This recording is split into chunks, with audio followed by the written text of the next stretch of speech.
Joker Killer Smile issue 2. Jeff Lemire writing with Andrea Sorrentino on the art. This is the second. Is this a 3 or 4 issue book? I think it's 3. This is 3. Okay. So what's interesting about this one is that this is your Black Label book, but it's not actually that much bigger in page count. I mean, the pages themselves are bigger, but the page count's not that much more than a regular issue. It still didn't read much longer than a regular issue. I'm just counting now how much is actually story. I mean, it's nothing compared to like Harleen and the other Black Label books that are these big supersized things.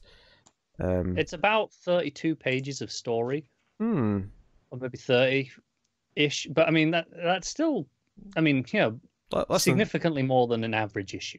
It's less than half a Harleen though, so it feels.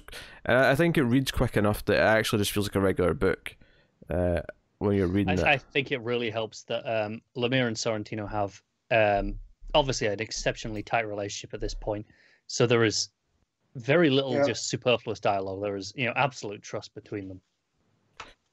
Yeah, so the big twist here with this one at the end is that the therapist who's been seeing Joker and has been, you know, we had the stuff last issue with the book that his son had kind of matching up with stuff that the Joker was saying and things like that. His wife was concerned, you know, he was only going to do this job for 3 weeks. This issue hits us with a twist that it's been 3 years, and his wife and son's actually left him, despite the fact that we see several scenes in this issue with him, with his wife and son, and the book ends with him going home. There's no one really there. He's been kind of, you know, and it's this kind of thing where, I mean, I think it does kind of, I'm kind of reading it as, in issue 1, technically he wasn't crazy yet, and it was the start of this period, but his actual assignment of working with the Joker is during this 3-year period that his wife and son have left him, and he's you know, basically fabricated a version of them in his head. He's in complete denial. And he's losing his shit at Joker. He's screaming at him, and Joker seems to know their names. He doesn't remember telling them their names. And the book ends with him like painting like clown makeup on his face. It kind of feels like the Joker movie. Yeah, well, it's very Joker movie-esque, the actual scheme, the color scheme of this makeup. Well, that sounds like something I want to revisit. No, not in any way that actually reminds you of anything the movie does, plot or thematically, just in terms of the visual. Yeah, because the book starts off with him talking about how crazy people are kind of in their own world, and it's this kind of like sort of fictional scene where he's at a diner called Arkham's, and it's like all the villains are the waiters and the cook and the, you know, all that. Two-Face is the concierge, and Croc's the cook, Ivy's a waitress, Harley's a waitress, Bane's just kind of over there. Yeah, kind of like in King's Run, right? Yeah. Bane is chilling in the back like Han Solo style, kind of just sat down, relaxing. He's having a chat with Riddler. We got but Peg. Bane doesn't shoot first; he punches first. Yeah. Peg, Penguin, Mad Hatter, they're all sitting at tables. Like, you know, it's just all this. And Joker comes in and talks to him. The art here's great. There's actually a tease of his Joker makeup here, or his clown makeup that he's going to put on at the end. In this opening scene. Joker presents him with his own head, you know, decapitated head, but with the makeup. Yeah, but it's a nightmare. Of course, he wakes up and the wife and son are there, and obviously the big twist kind of takes all this away at the end. That said, you know, one of my favorite pages in the book, art-wise, is the fork into the brain, and the building blocks underneath kind of falling apart. You know, it's these blocks that have got, you know, what very much seems to be like a Rorschach test kind of on them, and it's all, you know, all the narration at this point is about, you know, there are two worlds, but how do you know which one you're in? And it's, you know, going back to the start of the book, you know, the world that the sane people are in and the world that the insane people are in. And I assume you know, this is, if you look at this, you know, block, this tower of blocks from different angles, you'll see different images in it. Because it looks like there are different things on different corners. Sorrentino's art's fantastic throughout. It's one of those things where I actually love the more, I don't want to say mundane, but the more normal talking head stuff from Sorrentino. It's got such a great look to it. The expressions are really well handled. Really cold flat colors. Yeah, I think that's really working with it.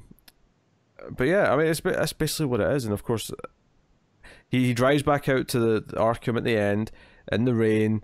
Thunder's cracking above to go and demand Joker tell him how he knew his wife and son's name. And when he says, it's been 3 years, I mean, that's teased earlier on as well, because he references that 3 weeks isn't enough. And the person running Arkham is like, 3 weeks, what and she gets interrupted before she can finish her sentence. But Clayface is stuck in the pipes again. That cracked me up. He went for a shower and he got stuck in the pipes. But he goes home and the house is empty and like no one's there. And he finds the book and we have the red background starting to really sort of trickle in here. And he goes to the mirror and he puts on his clown makeup, and it ends with him laughing with his clown makeup on.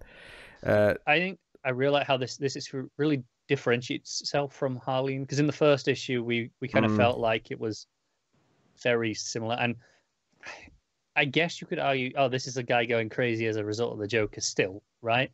But it's so different now as opposed to the first issue, which actually felt because the first issue is about infatuation. This is about him just outright losing time and losing his sanity.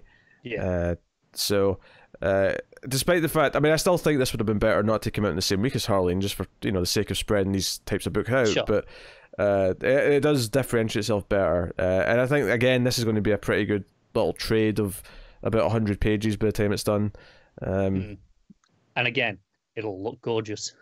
Yes, so the hint of these Black Label books, and I think obviously Harleen overshadows this one a little bit, which is insane because it's Lemire and Sorrentino, but this is still a great issue. But Sejic though.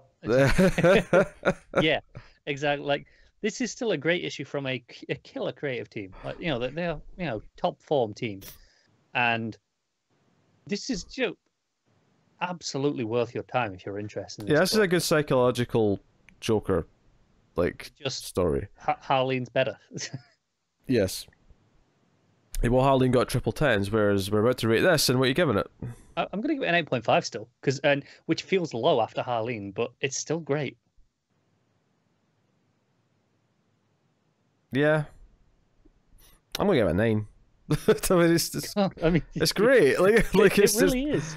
It's I think this issue was better than the first one. I think it's really.